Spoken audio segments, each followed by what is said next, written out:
Posicionamento, um conceito central para a compreensão e gestão das marcas. Então, vem comigo!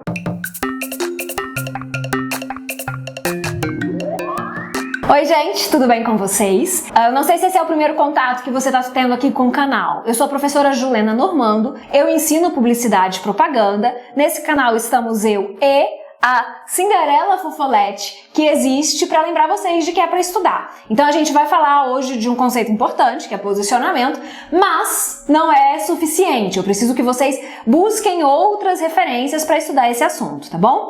Já que estamos falando nisso, se você gosta de publicidade, já se inscreve no canal, já curte, já usa a barra de comentários. Inclusive, se você quiser pedir algum tipo de conteúdo, comenta aqui embaixo ou me pergunta lá no Instagram também, é @julena.normando, lá tem sido inclusive um pouco mais rápido.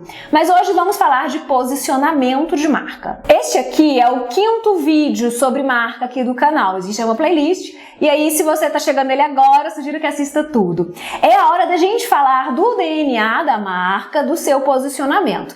A gente já entendeu que cada marca é como uma pessoa, então ela tem uma personalidade que foi cuidadosamente estruturada para que ela se comporte, para que ela se desenvolva enquanto tal. Hoje, a pegada ela é entender o lugar que a marca ocupa na mente do consumidor, sabe? É entender o que é necessário construir nesse DNA para que, de fato, a sociedade, os consumidores, os grupos percebam essa marca como eu quero que ela seja percebida. A gente precisa conquistar os consumidores, conquistar os mercados. E nós estamos falando de conquistar os corações das pessoas. Então, posicionamento é, óbvio, o coração da estratégia de gestão de marca, da estratégia de branding. Então, é necessário a gente entender algumas coisas importantes antes.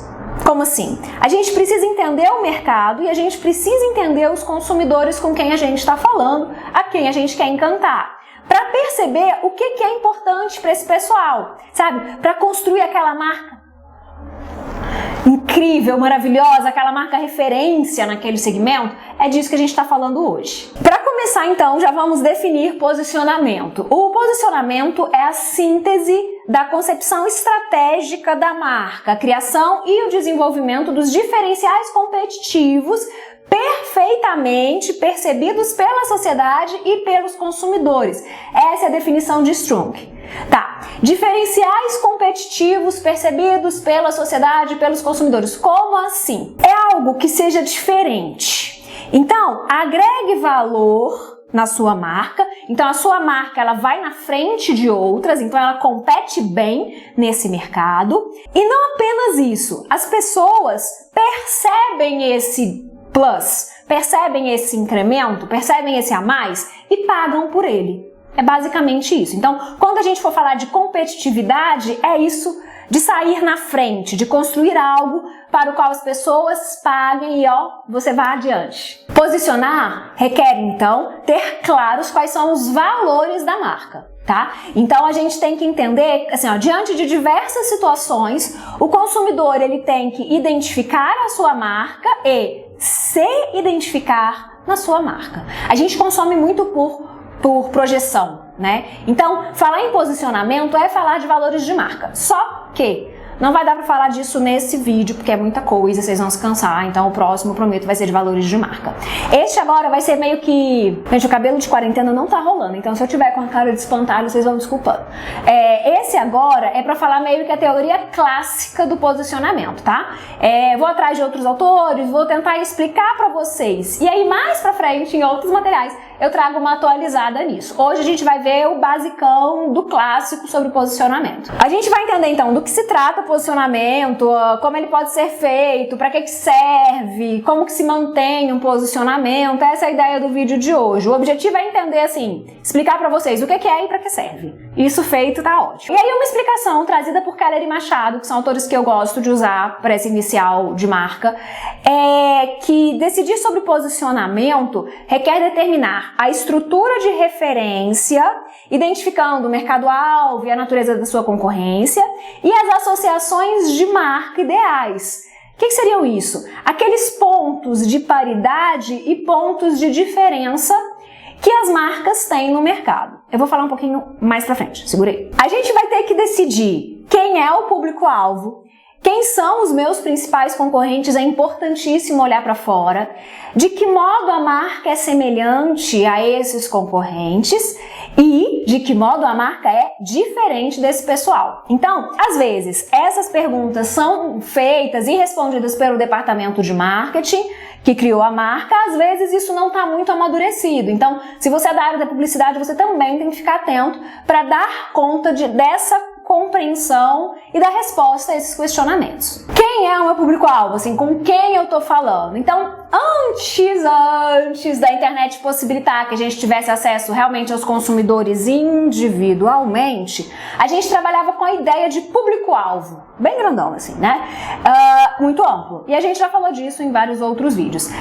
Com a internet isso muda e a gente consegue falar pessoa a pessoa, com menos dispersão, que era uma condição muito peculiar e muito típica, melhor do que peculiar, muito típica da comunicação de massa.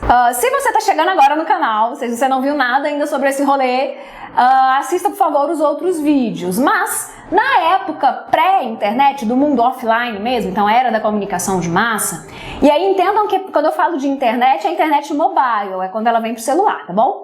A gente precisava, na publicidade, ter estratégias de segmentação de mercado para tentar ir afunilando, assim, até chegar hoje o que a gente consegue fazer, que é falar com cada pessoa. Hoje a gente consegue imaginar o que a gente chama de persona e dialogar com ela.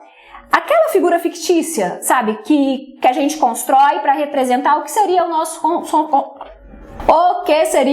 consumidor. Na persona estão as características demográficas, né? Então tem idades, gênero, tarará, mas também a gente descreve na descrição dessa persona alguns comportamentos, hábitos, valores, coisas que aquela pessoa faria ou coisas que ela não faria de jeito nenhum, um monte de coisa. É como se fosse um avatar.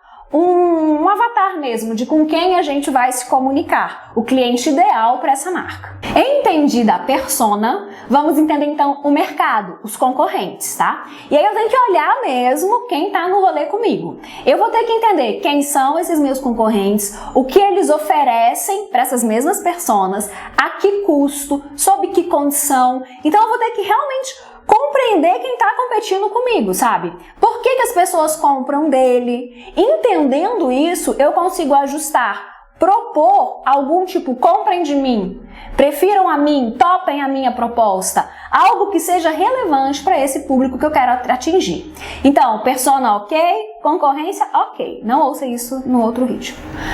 Agora sim, podemos pensar em quem é a nossa marca. É a hora de definir as associações que eu quero construir para a marca. E aí isso passa por estabelecer pontos de paridade, pontos de diferença. Pontos de paridade são as associações não exclusivas da marca, assim, todo mundo, ou pode ser compartilhados por outras marcas na mesma categoria. É aquilo que é necessário para você participar daquela categoria. Então, para eu ser um refrigerante de cola, eu tenho que ter água, tenho que ter açúcar, tenho que ter cola, tenho que ter gás, tenho que ser preto. Sabe, o básico. Sei lá, para ser um sedã de luxo, você tem que ter, sei lá, 2 fileiras de banco, um espação, assim, entre o banco de trás, compartimento traseiro, tem que ter a bundinha, geralmente muitas malas, né? Para ser de luxo, aí eu pesquisei, tem que custar entre 170 e 250 mil reais mais ou menos. Então, várias marcas têm sedã de luxo, certo? A gente tem um Prius da Toyota, um Fusion Titan da Ford, o Audi A4. Só que quando eu falo desses carros, a gente consegue perceber que eles são bem diferentes. E eles têm posicionamentos bem diferentes. Eles ocupam lugares bem diferentes na nossa percepção. Muito embora todos pertençam à mesma categoria, porque têm entre si pontos de paridade, pontos de semelhança para operar nessa referida categoria. Tá, então pontos de paridade é o que todo mundo tem. Tem que todo mundo tem. Isso vale para carro, vale para paleta de sombra. Sei lá, a paleta de sombra é bom exemplo, né? Pra ser paleta de sombra, o que tem que ter? Sombras. Geralmente, né? Em pozinho assim. E aí cores que de alguma maneira harmonizam entre si, um estojo, um pincel e eventualmente um espelhinho. É isso. Se tem tudo isso, é uma paleta de sombra. Mas tem paleta de sombra, sei lá, Urban Decay, Dior, MAC, O Boticário, Quem Disse Berenice. Tem um monte. E cada delas tem um posicionamento bem diferente. Isso porque cada uma tem um conjunto de valores e esses valores agregam as suas marcas. A mesma coisa com refrigerante cola, igual eu estava falando. Tem que ter água, tem que ter gás, corante, mas vários têm essas características, né? Só que de repente só um é Coca-Cola. E aí é isso, sabe? É ser esse... Não, mas isso não é uma Coca-Cola. Ser esse Coca-Cola é compreender todos esses valores e ter, claro, esse posicionamento. Coca-Cola tem uma identidade e é posicionada muito claramente. Assim, a gente percebe um conjunto de valores, de características que diferenciam a Coca dos outros refrigerantes de cola. E paga-se mais por Coca-Cola do que por, sei lá, Big Boy. Eu nem sei se existe Big Boy mais, mas e aí vai. Ponto de paridade, então, é o mínimo necessário para entrar na classificação da categoria. Pontos de diferença são aqueles elementos, aqueles valores que fazem a Coca-Cola ser a Coca-Cola, a Audi ser a Audi, a Dior ser a Dior, entendeu? São associações exclusivas, favoráveis à marca. Então, elas são construídas para criarem essa favorabilidade à marca, esses benefícios, essas experiências, especialmente essas emoções. Então, tem a Coca-Cola, tem os outros, certo? É exatamente isso. Os consumidores associam fortemente essa marca e avaliam positivamente, acreditam que não há outra como ela, mesmo havendo vários outros naquele mesmo mercado. Então, o conceito de pontos de paridade são as semelhanças, os requisitos mínimos, e os pontos de diferença são aqueles que fazem a minha marca ser especial e a partir deles eu me posiciono e consigo uma vantagem competitiva nesse mercado. Alguns autores começam a explicar posicionamento a partir de 4 premissas, tá? Então elas foram mudando no decorrer do tempo e eu acho importante que vocês entendam, agora que esse livro é um texto clássico, digamos assim. Então a gente tem USP ou USP, Unique Selling Proposition. O 2 seria ESP, Emotional Sales Proposition. 3, SSP, Social Sales Proposition. E 4, EXSP, Experience Sales Proposition. É tudo em inglês mesmo, porque esse povo não traduz esses negócios, mas eu vou explicar. USP, a gente vai traduzir como proposição única de vendas. Então, anos 60, anos 70, quando as mensagens costumavam ser basicamente racionais, com uma promessa básica, pontual. Uma proposição única de venda. Então era uma abordagem racional que era focada no desempenho e nas características daquele produto racional mesmo. Lava mais branco, rende mais, sei lá. Racional. Compra isso porque ele faz desse jeito e pronto. Lá nos anos 70 e 80, a abordagem começa a ser emocional, ESP, proposição emocional de vendas. Então a gente destacava mais os benefícios do que as características do produto.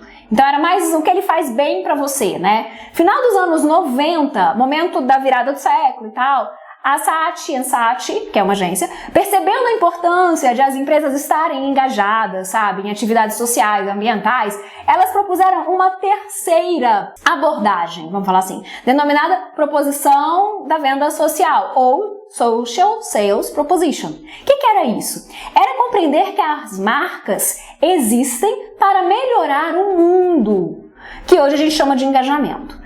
E aí, mais recentemente, a gente passou para entender e conceber posicionamento a partir das experiências. E aí aquela do X, né? EXSP. Proposição de vendas pela experiência. E o que é isso? É permitir, assim, uma maior ligação e uma maior interação do seu consumidor com uma experiência mesmo positiva com relação a essa marca. Então, em todos os pontos de contato que você tem com essa marca, você vai ter uma experiência mesmo. E essa experiência vai ser, uau, incrível. Então, a gente sai de uma abordagem persuasiva racional, passa pela emocional, entende que precisa melhorar o mundo, até passarmos por um contexto de experiências. Então, a materialização das emoções nas relações com as marcas. Entendido isso? Entendido com quem estamos falando, quem está falando com essas mesmas pessoas, a gente vai estruturar quem somos, ocupar esse posicionamento, quem é a nossa marca. Parece muito abstrato, né? Mas não. Primeira coisa, a minha marca é uma marca de quê? né? A gente vai ter que ter claro o segmento em que ela atua, os produtos que ela oferece, o desempenho desses produtos. Mas aí pensem não só mesmo no produto em si, né? Avança lá dos anos 70. Vamos pensar na proposta mais ampla da marca. Para que essa marca existe, sabe? Qual que é o ideal dessa marca? Isso é fundamental.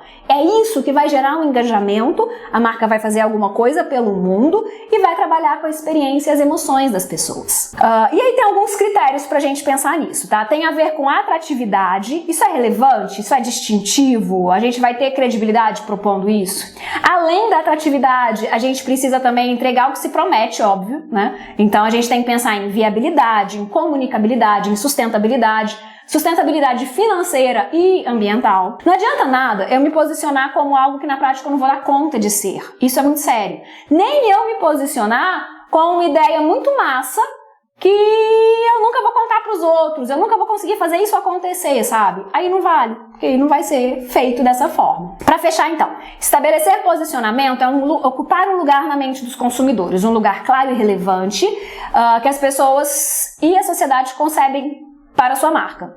O que eu tenho que nenhuma outra marca tem? Como eu estruturo, como eu organizo a minha operação, a minha comunicação, como este posicionamento se mantém coerente por muito tempo, né? Entendendo o meu lugar no mercado, especialmente na vida dos meus consumidores. Marca é emoção. Foi rápido, mas enfim, eu espero que tenha ajudado. Vou preparar um vídeo sobre valores de marca, tá? Que é um assunto correlato. Pode ajudar a mostrar pra vocês como é isso. Eu espero que tenha sido útil. Curte, comenta, manda pro pessoal, ativa o sininho de notificação e a gente se vê no próximo vídeo semana que vem. Vem comigo!